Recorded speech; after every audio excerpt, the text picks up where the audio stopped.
Conan já tinha visto homens retornarem da guerra, já tinha visto homens retornarem da loucura, já tinha visto homens retornarem do inferno. Mas aquela foi a primeira vez que viu um morto retornar do mar. O corpo surgiu entre as ondas durante uma tempestade.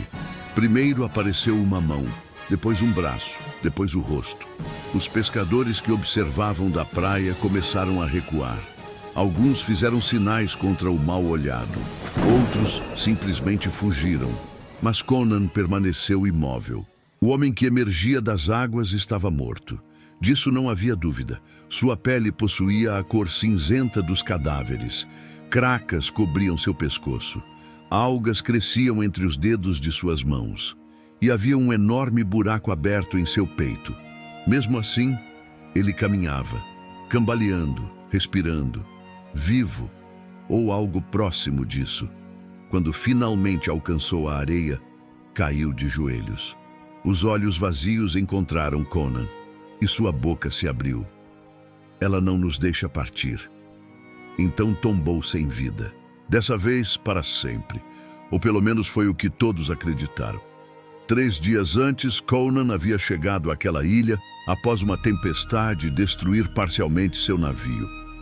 O lugar não aparecia em mapas, nem era mencionado por marinheiros experientes. Mesmo assim, existia uma massa de terra isolada por falésias negras e cercada por águas agitadas. Os habitantes pareciam assustados, não de invasores, não de piratas, não de monstros, mas do próprio oceano. Toda vez que Conan perguntava sobre aquilo, os moradores mudavam de assunto, até que encontrou um velho pescador disposto a falar. O homem possuía um braço amputado e um olhar cansado. Você não deveria permanecer aqui. Por quê? O velho observou o mar. Porque ela vai notar você. Quem? O pescador empalideceu. A rainha das profundezas. Naquela noite, Conan ouviu gritos vindos da praia. Quando chegou ao local, encontrou dezenas de pessoas reunidas. Todos observavam o oceano. O mar estava devolvendo corpos. Não apenas um. Dezenas. Homens, mulheres, marinheiros, guerreiros, todos sendo empurrados pelas ondas, todos mortos. Mas nem todos permaneciam assim. Alguns abriam os olhos, alguns tentavam se levantar, alguns choravam, outros gritavam, como se tivessem acabado de despertar de um pesadelo. Conan observou um dos cadáveres. O homem tinha marcas evidentes de afogamento, mas respirava.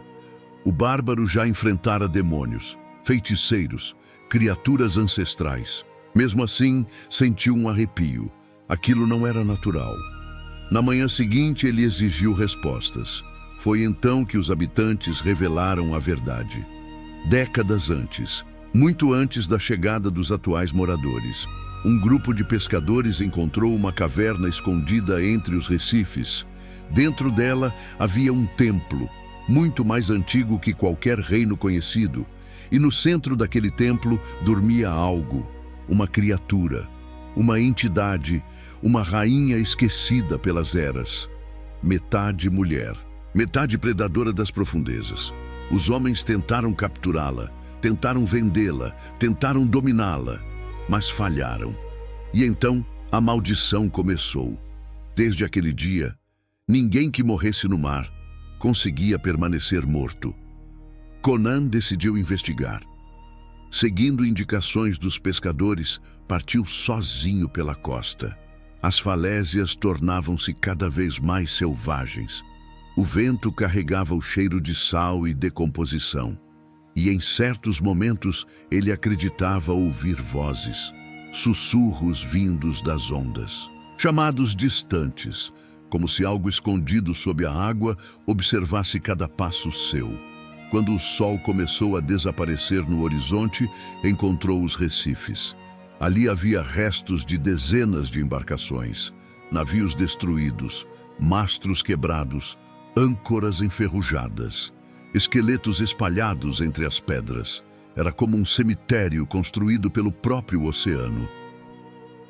Então ele encontrou a entrada. uma fenda estreita escondida atrás das rochas. O interior cheirava a água parada. Conan acendeu uma tocha e avançou. As paredes estavam cobertas por símbolos estranhos, representações de homens sendo arrastados para as profundezas, representações de sereias devorando marinheiros, representações de corpos retornando do mar.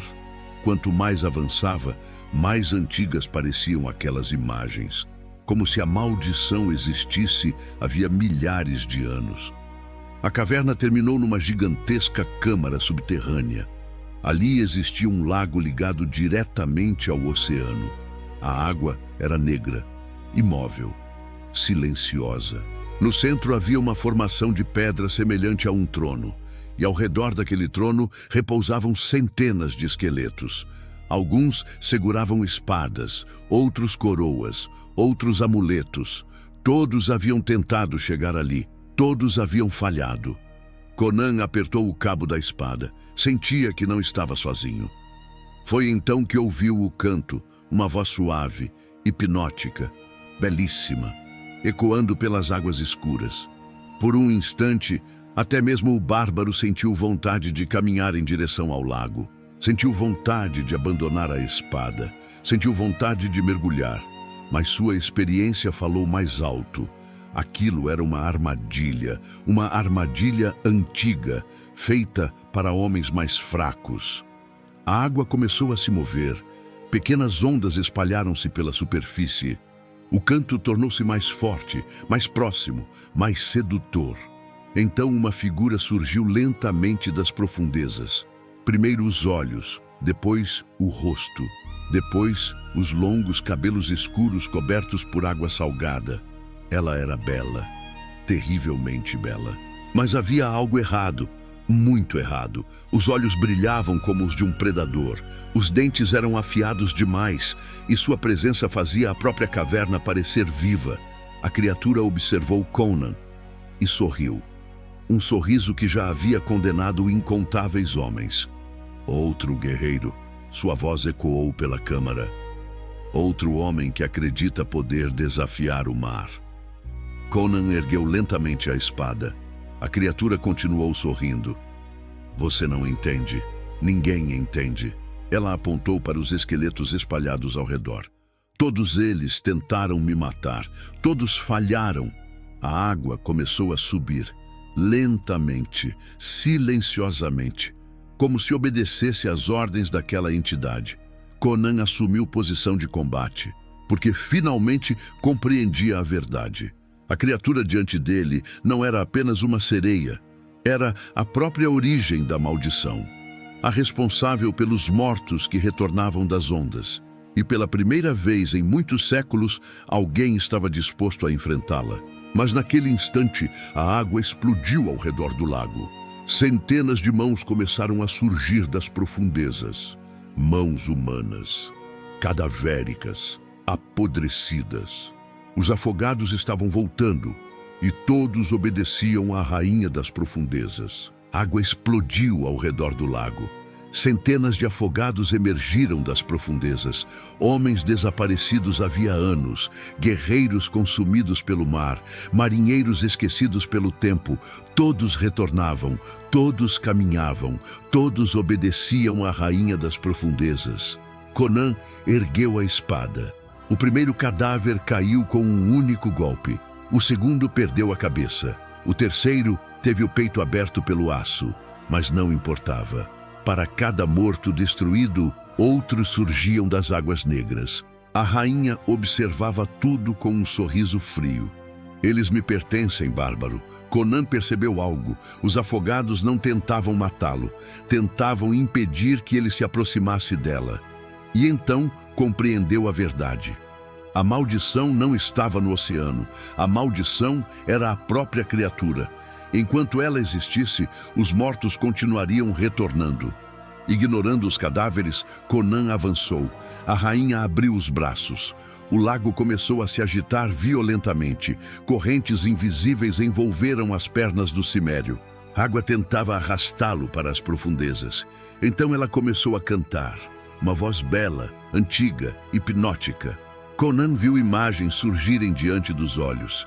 Tronos, ouro, glória, mulheres, tudo o que homens sonham possuir. Descanse, sussurrou a criatura. Não, você lutou a vida inteira e continuarei lutando. O encanto falhou, porque Conan jamais confiara em promessas. Seu mundo sempre fora simples: aço, sangue, sobrevivência. A rainha percebeu. Pela primeira vez, sentiu medo. Sua aparência mudou, a beleza desapareceu, a pele rasgou-se. Os olhos tornaram-se monstruosos, dentes semelhantes aos de um predador ancestral surgiram na escuridão. Aquilo não era uma sereia, era algo muito mais antigo, muito mais faminto. A criatura atacou. As garras abriram cortes profundos no peito de Conan. O bárbaro respondeu com um golpe brutal. A espada atravessou seu ombro. A rainha gritou. E naquele instante, todos os afogados pararam, imóveis, como marionetes com os fios cortados. A ligação estava enfraquecendo. Ferida, a criatura tentou fugir, mergulhou no lago. Conan mergulhou atrás. Nas profundezas encontrou algo inesperado. Um templo submerso, mais antigo que qualquer reino humano. No centro dele existia uma enorme pedra negra coberta por símbolos estranhos. A rainha nadava desesperadamente em direção àquela pedra, como se sua vida dependesse dela. E dependia. Conan compreendeu imediatamente. Ali estava a verdadeira fonte da maldição. Com todas as forças que ainda possuía, avançou. A criatura tentou impedi-lo, mas era tarde. A espada desceu, a pedra rachou. O golpe ecoou por todo o templo. Conan golpeou novamente, e mais uma vez, até que a pedra se partiu ao meio. Um grito terrível atravessou as profundezas. A rainha das profundezas começou a se desfazer. Seu corpo transformou-se em sombras e espuma. Sua forma desapareceu como um pesadelo ao amanhecer. Pela primeira vez em séculos, ela estava morrendo. De verdade. Quando Conan retornou à superfície, a caverna estava silenciosa. Os afogados jaziam imóveis, finalmente mortos. O lago tornara-se apenas água, nada mais. A maldição havia acabado. Dias depois, o bárbaro preparava-se para partir. Os habitantes observavam o mar sem medo. Nenhum corpo retornava. Nenhuma voz chamava das profundezas. Nenhuma sombra surgia entre as ondas. O oceano finalmente aceitava seus mortos. Quando o navio deixou a ilha para trás, Conan lançou um último olhar para a costa. Naquele lugar aprendera algo raro. Existem destinos piores do que morrer, porque até mesmo o homem mais forte precisa de um fim. E às vezes, a verdadeira maldição não é a morte, é ser impedido de alcançá-la.